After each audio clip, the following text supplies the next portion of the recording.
Hey guys, so today I wanted to do a video that shows you how I make my art. So I made this behind me and it basically represents me. And I don't know if it represents anyone else, but I'm in the bathroom for a long period of time using my phone, using my iPad, and I thought it would be cute to just make a photo that looks like something I would do. So I want to show you today how I go about creating art and how I made this. So stay tuned.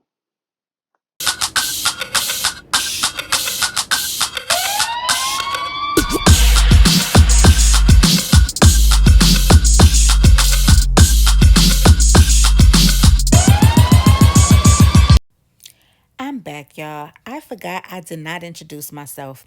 My internet persona is Cashmere, and I am a videographer, a creator, and entrepreneur. Now let's jump into this video.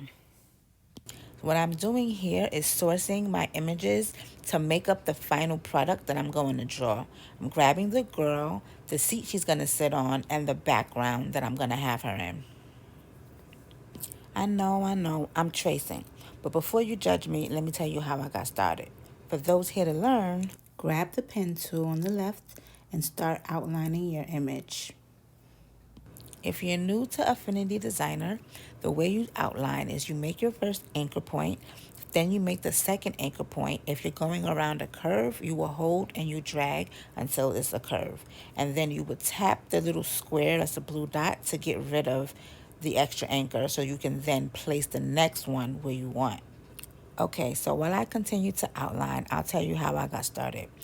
A couple of years ago, I was making a web series called Homeless with My Louis Bag, and I needed a logo, but I couldn't find anything that looked the way that I wanted it to look. So then I found images, being that I don't know how to draw. I found images of a woman. I wanted it to be a woman with like raggedy clothes holding a bag because it's called Homeless with My Louis Bag. And so I had to create the logo. I found the image, traced out the girl, and I basically combined different images in order to create the logo that I wanted. And so since then, I haven't continuously been creating or making art, but when I got back into it, that's the only way that I knew how to create something and draw. So I still combine a bunch of different images to make a whole new image, but I do trace. I'm getting a little bit better at drawing. I use Procreate, so I'm getting better at drawing facial features without me having to trace them so that I could get a better mouth because I've always had a problem drawing a mouth, as you'll see later on. The mouth looks very basic. But yeah, so I wanted to do a logo for my show, which maybe I'll talk more about on this platform because I do want to get back into creating my web series, Homeless with My Louis Bag. But yeah, so I wasn't trying to be an artist. It's just something that kind of happened. I've always enjoyed drawing, even though I've never really been good at it. So I didn't go to school. I'm not even going to consider myself an artist per se. But when I was younger, I used to like doodle on my notebook, but I drew cartoon characters, and that was pretty easy. And I was good at that. Had I continued drawing, I might have been a pretty good artist. But yeah, I think I have ADD or something because I can't stick to anything. Anything that looks like it's interesting, I take my attention away from one thing and I jump to the next thing, which I know is a very bad habit. And I'm trying to get better at it and stick to things because I find that I repeat myself. So, like, I'll start something at one point, put it down, take a break, and a year or two later, I end up doing the same thing I started a year ago. When had I continued doing it, I probably would be perfect and an expert at it and a lot further along. And I could officially call myself an artist. So, for those of you out there who are genuine artists, please don't be offended by me tracing to create something. At least I'm not just taking something and making it my own. I'm actually trying to combine things and make a whole new image. As you'll see, I'm going to change her legs because I want her looking like she's sitting on the toilet, not in a chair. And I'm not putting any sweats on her, so her legs are going to be bare. And I did realize I didn't get the whole process, so I apologize for that, which is why I'm describing it. But yeah, I do take different things and I make this a mixed media piece. So instead of me vectorizing the entire image, I decided to only vectorize her, and then the background is a high res photo that I place her in, so it looks like she's sitting on the toilet.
So for the glasses, I'm going to grab the shape tool and get the circle, and then I'm going to adjust it to match the shape of the glasses she's wearing.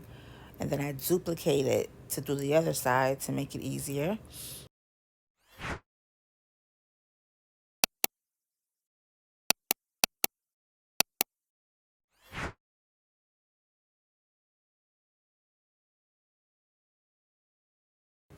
I'm using the pen tool to do the eyebrows.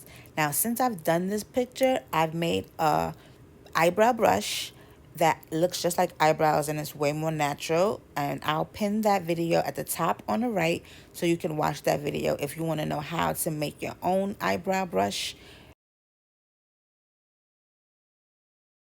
But for the hair, I'm just making a shape to get the general idea of the hair, and then I'm going around with the pencil to make the coils to give it some shape and some dimension.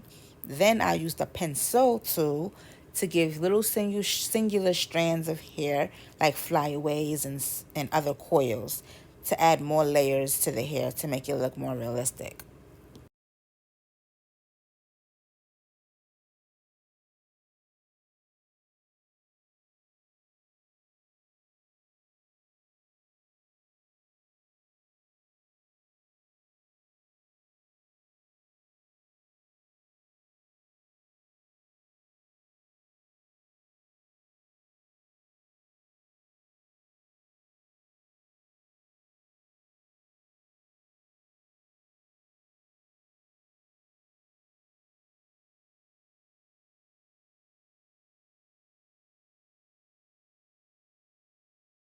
Being that I'm still learning, I like to use the original photo to do my shadow. So you see me here using the original photo just to make to get the color of the shadow, and then just to do some random shapes, like no specific shape, just want to get a little bit of imperfect shapes to create my shadows. So I'm creating shadow under her eyes, on the corners of her nose, and her eyelids. And what you like to do is I try to group things that go together and label all of your layers so that you don't get confused and you know what's what. So all of the hair I had already grouped. Now I'm making the frames for the glasses, and I like gold, so I'm making it a gradient gold effect. I already have the color in my palette, so I just grabbed it and made the glasses gold. Also, when doing shadows and highlights, I use the Gaussian blur to blur it out some so that it could look smooth and more natural and realistic. I went and grabbed the rectangle shape and I made the edges, made it a rounded rectangle. Sometimes it's a bit easier to just use a shape as opposed to using the pencil and going around the whole image. So if you can visualize like a image and it has a shape that you can recognize, then get the shape tool and just use that instead of manually drawing it out.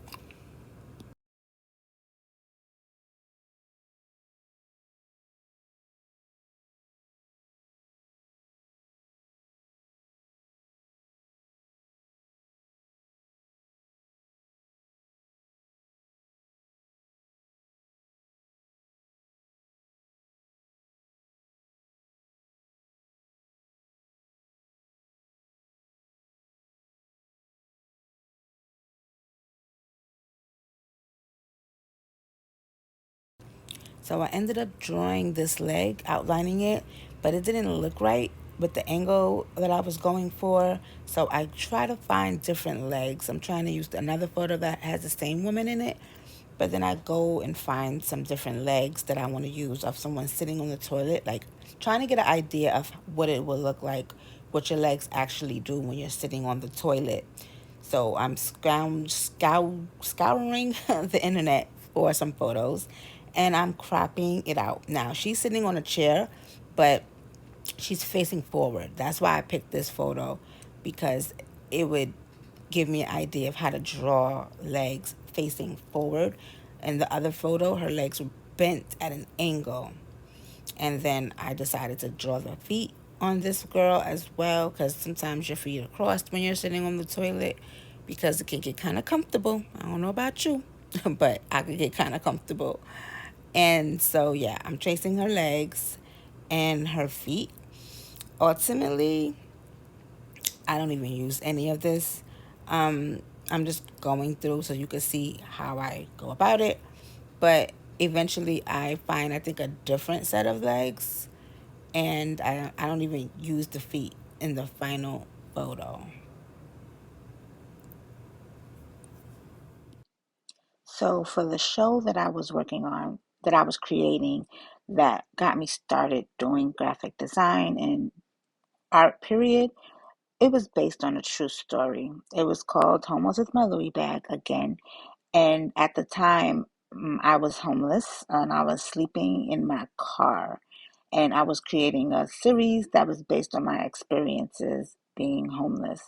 And I ended up, with the help of a few people, ended up shooting two episodes about, I think we shot them 5 years ago. And so we shot two episodes. One episode I liked really well. Like I liked it better than the second episode, but I wanted to get back to the show now because the story I think is more complete. I'm no longer homeless. I haven't been homeless for the last 2 years.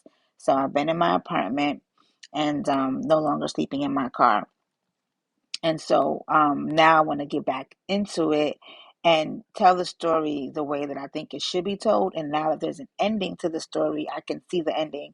I think it'll be easier to like fill in like the gaps because I was still in the middle of living the situation. So I think it was a little difficult to write the story without knowing how it was going to end. They always say that you should know the ending, start at the end and then work your way backwards. So I don't know. I want to get back into it. So we'll see. I guess I don't know how much details I want to like divulge in. I don't know what people want to know or whatever, but I guess I could talk about my actual experience being homeless in New York and the day to day of what we had to go through. I didn't get the whole process, but here is the final image. I added the extra words at the top in Canva, and I made 3 different versions. Thank you for watching. I hope you enjoyed my story time and my process.